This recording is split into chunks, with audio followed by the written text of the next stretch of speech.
10,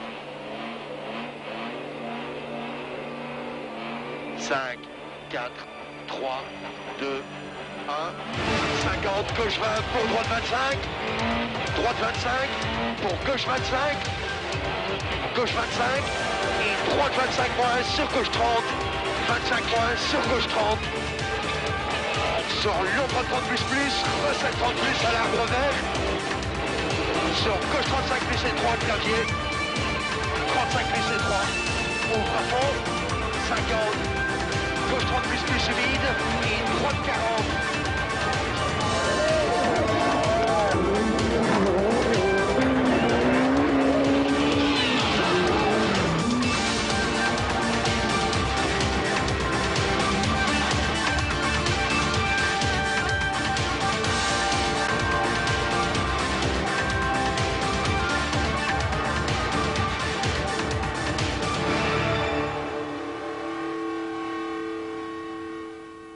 Deuxième épreuve du championnat du monde des rallyes, le rallye du Portugal est un monument. Long de 4 jours, de plus de 2000 km, dont 572 chronométrés, il va nous permettre de vivre la grande revanche du Monte-Carlo entre le vainqueur François Delecour et le quadruple champion du monde Joachim Koenen. Pour nous Belges, un double intérêt. L'entrée en lice de Grégoire de Mévius au volant d'une Opel Astra 2 roues motrices et le deuxième test de Bruno Thierry au volant de son Escort Cosworth.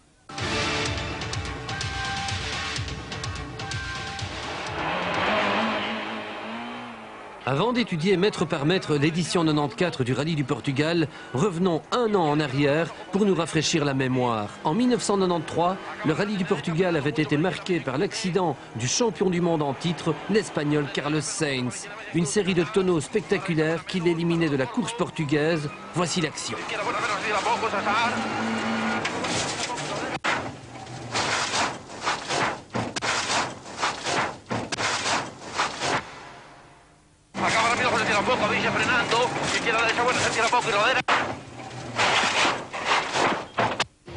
Le Matador venait d'entamer très mal une saison noire, sans succès ni victoire. Les Subaru Legacy avaient fait merveille et soulevé énormément de poussière. Conduites par Marco Allen et Colin McRae, elles avaient multiplié les scratchs et produit un grand spectacle. Mais l'homme fort du Portugal 93 avait été François Delecour. L'homme de Picardie courait derrière une première victoire mondiale depuis 3 ans. Elle était la récompense de beaucoup d'efforts et d'un fameux acharnement. La reconnaissance tant attendue de son talent. Au Portugal 93, François Delecour avait eu des paroles prémonitoires à propos d'un jeune pilote belge qui l'avait épaté. Le vainqueur des 2 roues motrices, Bruno Thierry. Écoutez bien. Avant tout, c'est un ami. Bruno, c'est quelqu'un que non seulement j'apprécie, mais j'admire de par sa simplicité, parce que c'est probablement le pilote qu'on aime rencontrer, en tout cas en reconnaissance. Je l'ai rencontré à la fin des reconnaissances et on a pu échanger un petit peu quelques mots. Et c'est vraiment un garçon charmant. Et puis il va vite aussi, je crois. Ça, c'est évident que je ne devrais pas dire ça pour son manager et pour toute l'équipe d'Opel, mais quelque part, il a peut-être pas non plus, il a une très bonne auto, mais il a peut-être pas non plus l'auto qu'il mérite. C'est-à-dire, je pense que Bruno aujourd'hui mérite la même voiture que nous, c'est-à-dire une voiture pour gagner au scratch. Cette auto, digne des grands, une Escort Cosworth comme celle de Delecour, Bruno Thierry l'a traînée 1 an plus tard, il y a 1 mois, en février 94, au Monte-Carlo. À Monte-Carlo que François Delecour est enfin parvenu à gagner, exorcisant ainsi tous les vieux démons qui avaient fait du Monte-Carlo sa course maudite. Aujourd'hui, Delecour et sa Ford Escort ont la sérénité des montagnards. Outre le Monte-Carlo 93, ils ont gagné le Portugal, la Corse et la Catalogne. 4 victoires mondiales qui en font le super favori du Portugal. Je pars pas du tout dans un état d'esprit de vainqueur. Non pas que je sois défaitiste, pessimiste, mais je suis tout simplement réaliste ici sur le Rallye de Portugal. Je pense que ce sera très dur, simplement parce que à un certain moment, on avait certes une très bonne voiture, qui est toujours très bonne, mais je crois que tout le monde a travaillé beaucoup et comblé certains retards. Donc ici au Portugal, pour nous, ce sera très dur de s'imposer. François Delecour ne le dit pas, mais parmi tous ses rivaux, il en est un qu'il redoute énormément, un certain Joachim Koenen. Depuis le Monte-Carlo, le Finlandais s'est surpris à aimer attaquer sur un asphalte qu'il a toujours détesté auparavant. Kankkunen sera menaçant pour Delecourt et sur l'autre Toyota Celica, Auriol devrait lui aussi inquiéter Delecourt. J'espère qu'on va nous voir tout au moins en bagarre et je le souhaite très fort et c'est un rallye que j'apprécie beaucoup. Peut-être pas l'asphalte, j'ai jamais été très vite sur l'asphalte ici. J'attends souvent la terre pour essayer de faire des chronos et c'est un petit peu ce que je vais faire. Outsider éventuel, l'Espagnol Carlos Sainz qui a du mal à s'adapter à sa nouvelle Subaru Impreza.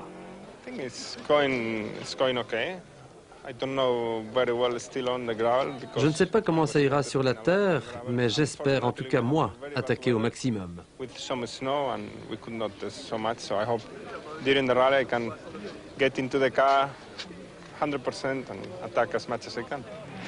À surveiller de près, mais pas de trop près quand même, le bouillonnant écossais Colin McRae, toujours décoiffant.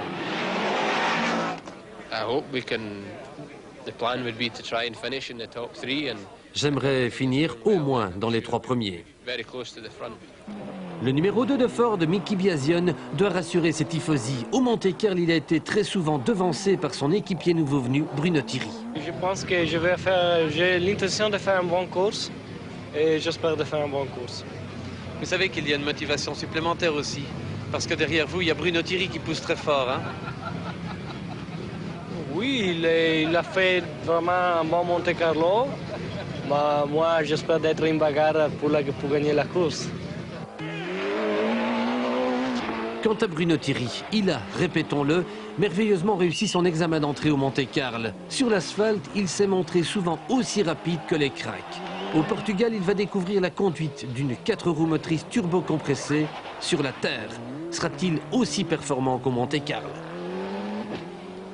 Difficile à dire. Ce que je peux vous avouer, c'est que je suis monté à côté de François sur la terre et ça va très vite. Ah oui, là j'ai été beaucoup plus impressionné que sur l'asphalte quand je suis monté avec lui. Ici, je suis monté avec lui ici au Portugal quelques jours avant les reconnaissances et j'ai été sidéré par la vitesse que ça va sur la terre par rapport à une 2 roues motrices. Mais vous disiez la même chose lorsque vous l'avez accompagné sur l'asphalte et finalement... Mais j'ai été plus impressionné ici. Oui, ça va très vite. Les virages sautent à la figure à une vitesse. Le Portugal, c'est la première sortie de Grégoire de Mévus dans le championnat du monde 94 au volant d'une Opel Astra 2 roues motrices qu'il découvre. La voiture, je ne vais pas dire que je la sens encore à 100% parce que c'est pas évident à conduire, les tractions avant qui ont un peu de puissance. Mais je la sens de mieux en mieux et pour ça, les boucles de Spa pour nous ont été un très bon exercice. Et je pense que sur la terre, en tout cas, je la sens bien et je pense que ça va bien marcher.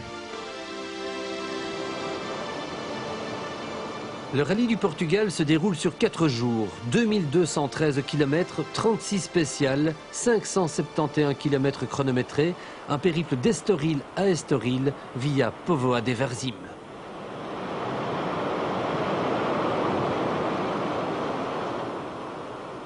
La première journée du rallye du Portugal se dispute exclusivement sur l'asphalte. On attend une grande performance de François Delecourt, le roi du macadam, et on espère une belle prestation de Bruno Thierry. Bruno n'a pas de chance. Après 500 mètres dans la première spéciale, un cardan de son escorte casse, il perd d'emblée 30 secondes et rate son début de course. La deuxième spéciale, j'étais un peu stressé, un peu énervé, j'ai très mal conduit, donc là j'ai de nouveau perdu un peu de temps. Et à partir de la troisième, nous avions décidé un peu de changer de suspension et surtout Stéphane m'a un peu calmé et à partir de là, ça a mieux marché.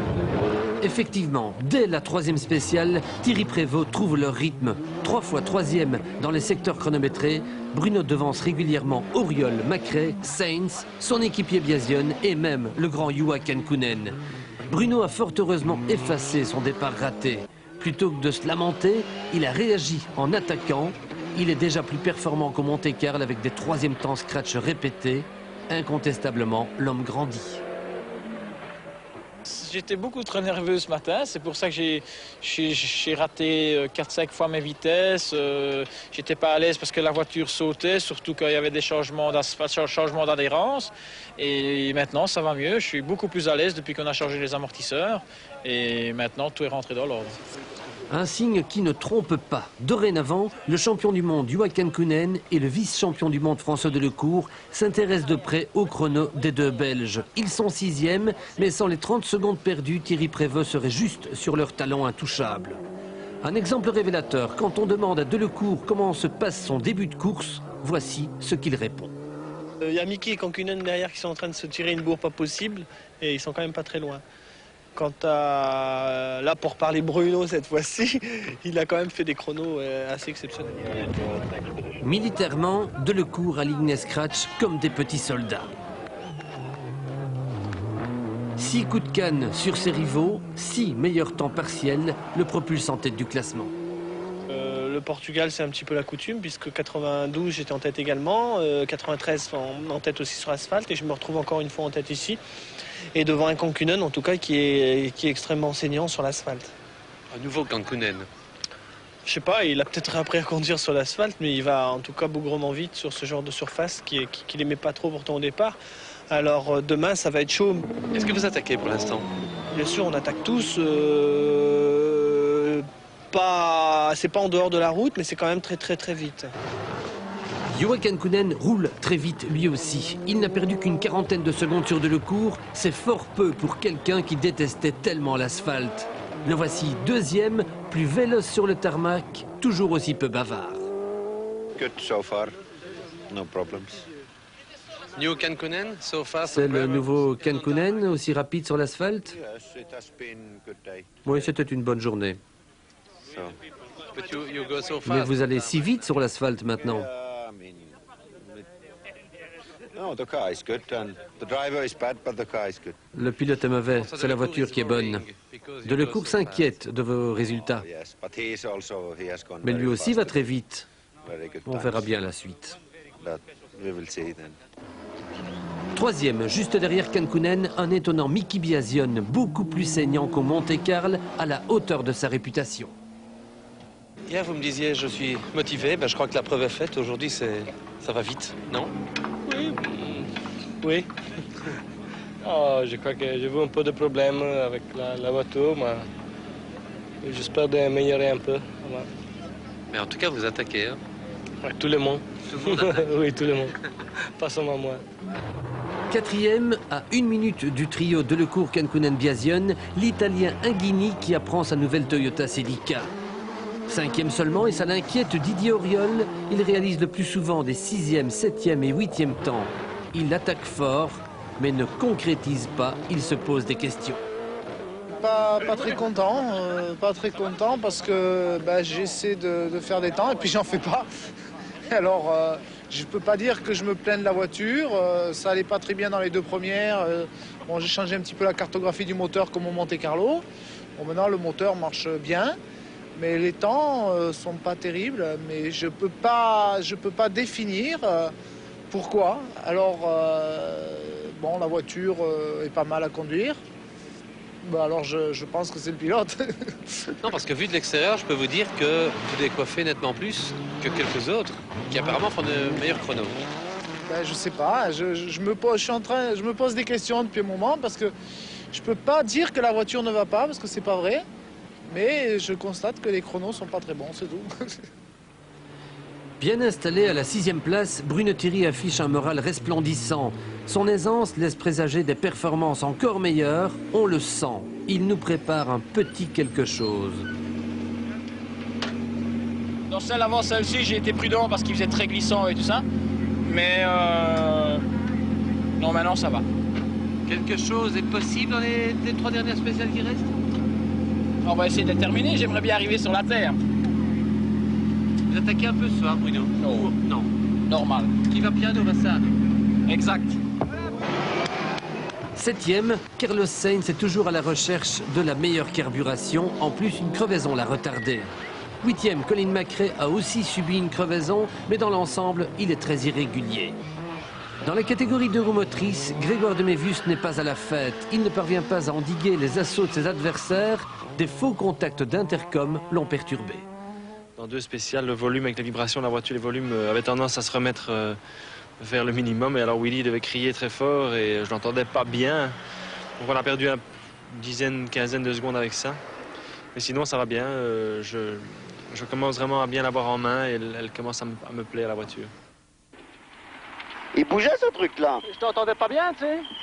Décidément, en rallye, le moindre grain de sable microtechnique peut dérégler l'engrenage. Grégoire et Willy en font la constatation. Quand tu l'as mis à fond, on dirait qu'il s'est déréglé. Il redescend tout seul. Oui. Faut plus l'utiliser. Hein. Jusqu'à la fin de cette première journée, Grégoire se battra pour prendre la tête des deux roues motrices. Il se battra en vain, l'asphalte ne lui convient pas. Là, je pense que la voiture qu'on a est une voiture qui est construite pour la terre. Et nos réglages asphalte sont pas... la voiture a tendance un petit peu à prendre du roulis, mais je crois que demain ça va aller. Fin de première journée, Auriol reste coincé à la 5e place derrière Aghini. Biasion est 2e à égalité avec Kankkunen.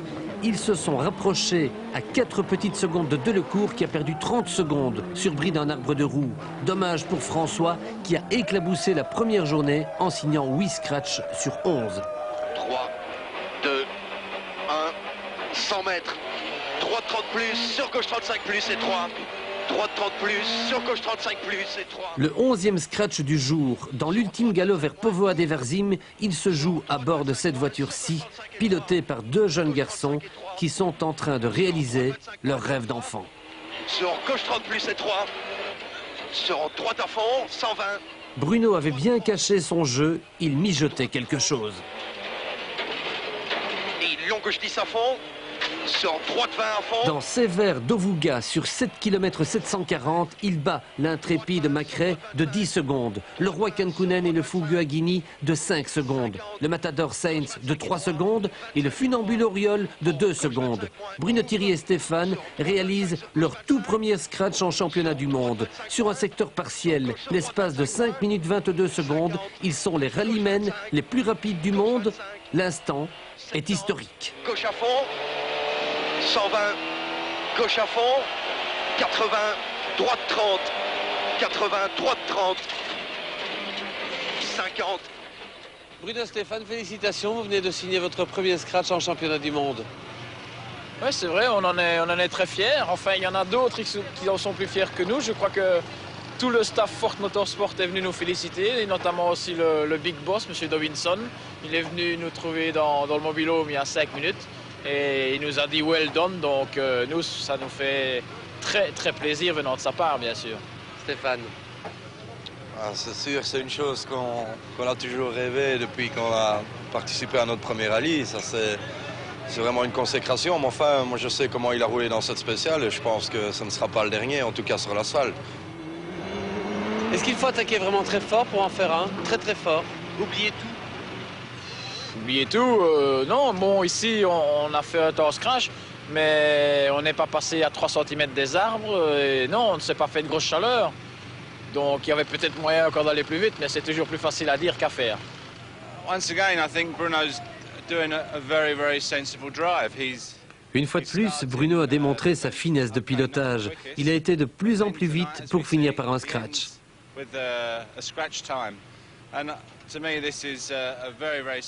Je suis très heureux pour lui. Cette nuit, il peut dormir tranquille.